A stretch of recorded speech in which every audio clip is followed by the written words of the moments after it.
Hello everybody and welcome to the first episode of the TechtoitVideos's show. I'm Brandon Painter, founder and editor-in-chief here at TechtoitVideos.com. I'd like to thank you guys for coming and visiting the site or the YouTube channel, whichever one you're at.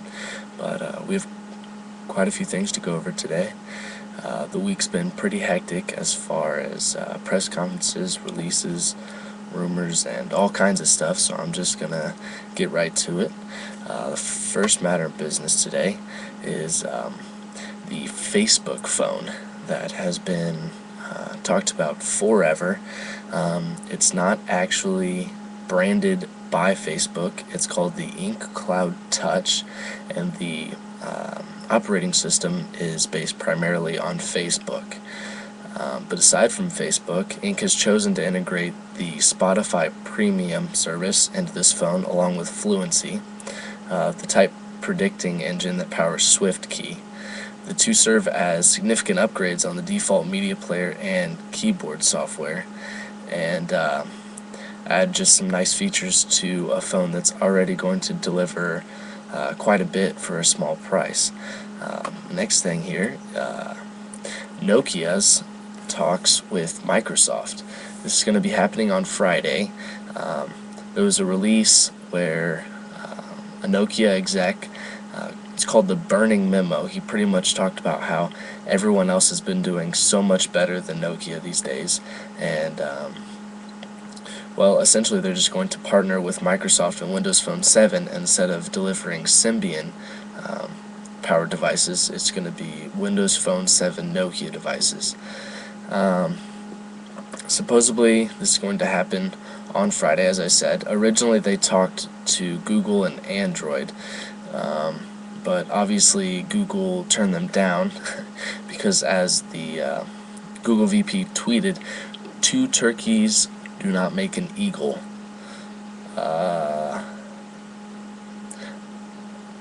I guess a turkey is a really big insult as far as tech companies go. I don't know, I haven't called anyone a turkey since I was like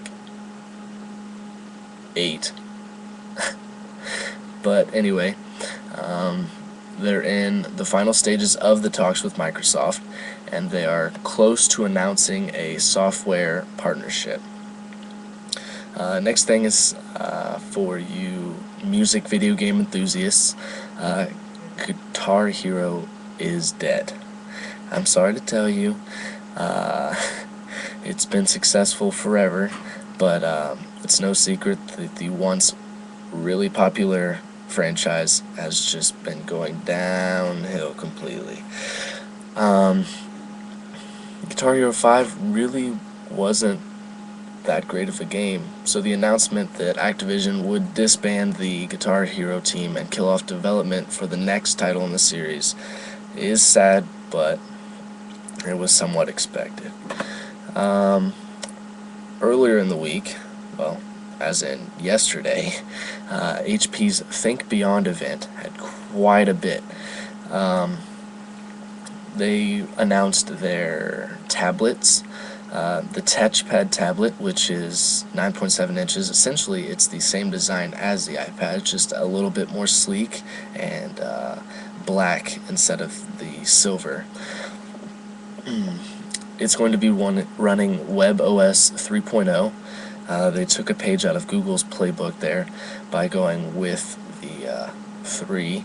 It's going to be a tablet-only operating system as of right now, because the two phones that they announced, the HP Veer and the Pre 3, are going to be running 2.2. Both of these operating systems will be compatible with the new Touchstone Touch to Share feature, which allows users to transfer anything from media files to text and calls from a phone to a tablet. In addition to this feature, WebOS 3 also appears to include a new email app, new pop-up notifications, and integration with HP's existing Synergy Calendar and Email Manager. The HP Veer, which is essentially the Pixie's replacement, is a 2.6-inch phone. It is tiny, and honestly I think it is dead on arrival, but we'll see what happens. The Pre 3 is a it's a little bit of a step up from the Pre. It's going to have a 3.6-inch screen and a little bit higher resolution. Another surprise thrown at us from HP is the fact that the Web OS operating system is in fact coming to computers.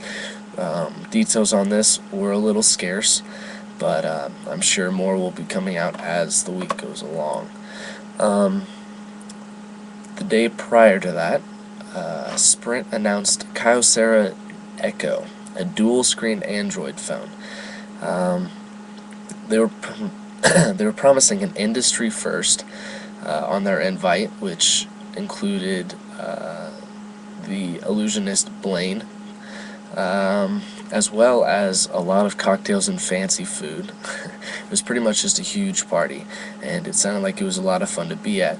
Personally, I thought it was going to have something to do with a 3D handset, but it was wrong. Illusionist 3D, it makes sense to me. But instead, they decided to throw a dual-screen Android device at us. Yep, 2 screens. I don't know. Some people are fans, some people aren't. It's 2 3.5-inch 480 by 800 displays, which can be folded and used as a single 4.7-inch 960 by 800 surface, or you can prop it up, use it like a laptop, or just use it as a single screen, the 3.5-inch screen. The screens are connected by a slick sliding liquid metal hinge that Kyocera's filed several patents on. I don't know how well it's going to do. Being an industry first, usually those don't go over so well, so I'm assuming we'll get a few firmware updates and it'll probably flop. But the phone comes with 7 apps optimized for the dual screen usage. Just your typical apps, the browser, messages, photos. A third-party app is Facebook, of course. You gotta have your Facebook. One of the, actually, in my opinion, the biggest thing with this device is the fact that you can multitask. You've got your screens, you can have one thing going on up here and do something else down here. You could be posting on someone's wall on Facebook and be looking through their photos on this screen down here. And pretty much that's it. Kyocera's Echo has the cool factor going on, but besides that, not much.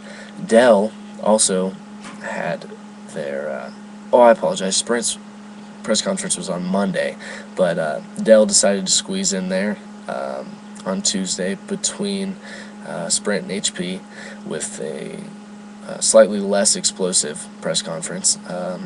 Their invite's tagline was "Dell means business," and so it was more enterprise friendly announcements, but the main consumer electronic good that was coming out of the show was they were promising a Windows 7 tablet coming at a later date. There was also a software development kit update released for the Dell Streak. Really not that big of a deal. As for other tidbits, Apple's 4.3 iOS update is speculated to grant the Apple TV box set with online gaming along the lines of Xbox Live or the OnLive service, where the games are taken from a cloud-like interface instead of being downloaded directly to the device because of the small amount of memory that it has. I'm sure there's going to be game center integration from 4.2 that's somewhat like an Xbox Live Hub. I'm sure you iPhone, iPod, iPad users know exactly what I'm talking about. Maybe it's going to give us an incentive to drop that $99 for Apple TV. Maybe not, who knows. The official release is supposed to be on the 13th.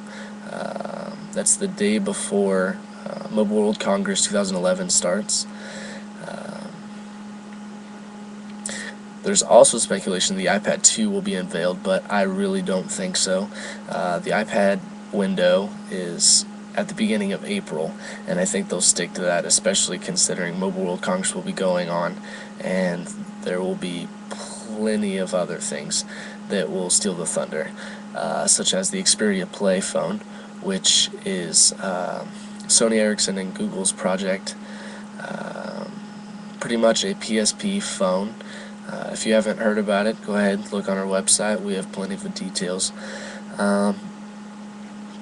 It's said to be coming to Verizon, but if they take UK, or the approach that they did in the UK, then it's going to be coming to all major carriers. So AT&T, Sprint, T-Mobile, nobody will be segregated or discriminated against. And that pretty much wraps up the show for today. Thank you guys for watching, and check back daily. New stuff all the time.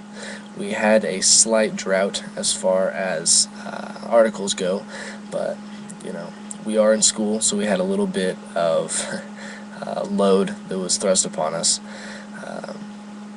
But we're back in business. The redesign, the new logo, customized Twitter page, customized YouTube channel. Now we're releasing a weekly YouTube video covering everything that's going on. It's exciting. So thank you guys for being a part of this. Share, let your friends know. Comment on our articles. You guys are a part of something big, so thank you very much.